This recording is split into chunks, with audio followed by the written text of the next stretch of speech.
എൻസൈക്ലോബിങ്സിന്റെ പുതിയൊരു വീഡിയോയിലേക്ക് നിങ്ങൾക്ക് ഏവർക്കും സ്വാഗതം.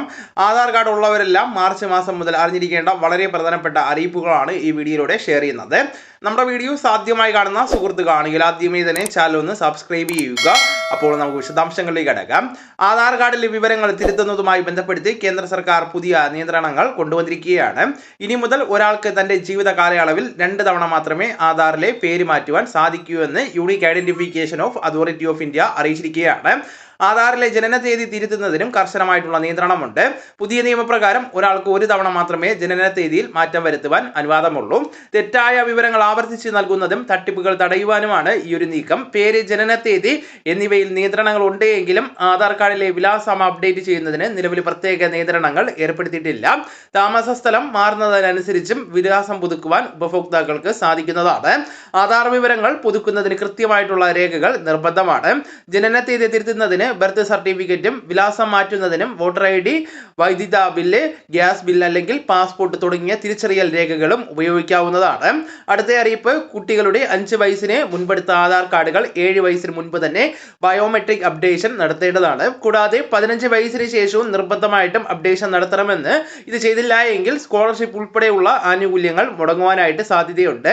കുട്ടികൾ വളരുമ്പോൾ അവരുടെ വിരലടയാളം, ഐറിസ് രേഖ, മുഖലക്ഷണം എന്നിവയിൽ കാര്യമായിട്ടുള്ള മാറ്റങ്ങൾ സംഭവിക്കുന്നതാണ്. 5 വയസ്സിന് മുമ്പ് ശേഖരിച്ച ബയോമെട്രിക് വിവരങ്ങൾ കുട്ടിക്ക് 7 വയസ്സാകുമ്പോഴേക്കും വ്യത്യാസപ്പെടുവാൻ സാധ്യതയുണ്ട്. അതുകൊണ്ട് ഈ പ്രായത്തിൽ നിർബന്ധമായും അപ്ഡേഷൻ നടത്തണമെന്ന് പറയുന്നതാണ്. അതോടൊപ്പം തന്നെ 10 വർഷത്തിലധികം പഴക്കമുള്ള ആധാർ കാർഡുകൾ പുതുക്കേണ്ടത് സർക്കാർ സേവനങ്ങൾ തടസ്സമില്ലാതെ ലഭിക്കുവാൻ അനിവാര്യമാണ്.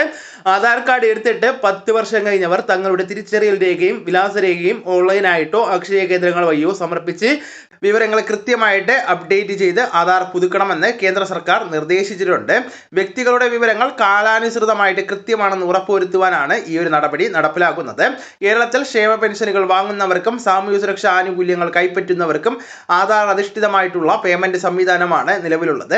10 വർഷം കഴിഞ്ഞിട്ടും വിവരങ്ങൾ പുതുക്കാത്ത പക്ഷം ആധാർ കാർഡ് അടിസ്ഥാനമാക്കിയുള്ള വെരിഫിക്കേഷനും മറ്റും നടത്തുമ്പോൾ പരാജയപ്പെടുവാൻ സാധ്യതയുണ്ട്. ഇത് പെൻഷൻ ഗുണഭോക്താക്കൾ നടത്തുന്ന മസ്റ്ററിംഗ് പരാജയപ്പെടുവാനും ചിലപ്പോൾ കാരണമാവുന്നതാണ്. വിവരങ്ങൾ പുതുക്കാതിരുന്നാൽ ബയോമെട്രിക് വെരിഫിക്കേഷൻ നടക്കാതെ വരികയും അതുവഴി പ്രതിമാസ പെൻഷനുകളും മറ്റ് സർക്കാർ ആനുകൂല്യങ്ങളും തടസ്സപ്പെടുകയും ചെയ്യുന്നതാണ്. അതിനാൽ തന്നെ സർക്കാർ സഹായങ്ങൾ വിരൽ തുമ്പിൽ ലഭിക്കുവാൻ ആധാർ കാർഡുകൾ സൗജന്യമായിട്ട് പുതുക്കുന്നതിനുള്ള തീയതി 2026 ജൂൺ മാസം 14 വരെയാണ്. അതിനാൽ അവസാന തീയതിക്ക് മുൻപായിട്ട് തന്നെ സൗജന്യമായി പുതുക്കുവാൻ എല്ലാവരും ശ്രദ്ധിക്കേണ്ടതാണ്. അതോടൊപ്പം തന്നെ ആധാറിൽ നിലവിലുള്ള മൊബൈൽ നമ്പർ ലിങ്ക് ചെയ്തിട്ടുണ്ടെന്ന് ഉറപ്പുവരുത്തേണ്ടതാണ്. OTP അടിസ്ഥാനമാക്കിയുള്ള സേവനങ്ങൾക്ക് ഇത് അനിവാര്യമാണ്. മൊബൈൽ നമ്പർ ചേർക്കാത്ത ആധാർ കാർഡുകൾ കൊണ്ട് പല സർക്കാർ സേവനങ്ങളും ലഭ്യമാകുന്നതല്ല. കേരളത്തിലെ 16 ക്ഷേമനിധി ബോർഡുകൾ വഴിയുള്ള എല്ലാ ആനുകൂല്യങ്ങളും ഇനി ആധാർ അധിഷ്ഠിതമായിരിക്കും. ആനുകൂല്യങ്ങൾ ആധാറുമായിട്ട് ബന്ധിപ്പിച്ച ബാങ്ക് അക്കൗണ്ടുകൾ വഴി മാത്രമേ വിതരണം ചെയ്യുന്നുള്ളൂ എന്നാണ് തൊഴിൽ വകുപ്പും അറിയിച്ചിരിക്കുന്നത്. അതിനാൽ തന്നെ ആധാറിന്റെ അനിവാര്യത എല്ലാവരും മനസ്സിലാക്കി വളരെ പ്രധാനപ്പെട്ട ഈ വിവരങ്ങൾ നിങ്ങളുടെ സുഹൃത്തുക്കളിലേക്കും മറ്റ് ഗ്രൂപ്പുകളിലേക്കും കൂടെ ഷെയർ ചെയ്യുക. നമുക്ക് തുടർന്നും വിജ്ഞാനപരമായിട്ടുള്ള മറ്റ് വീഡിയോസും ആനുകാലിക വിവരങ്ങളുമായിട്ട് വീണ്ടും കാണാം. അതുവരെ ഗുഡ് ബൈ.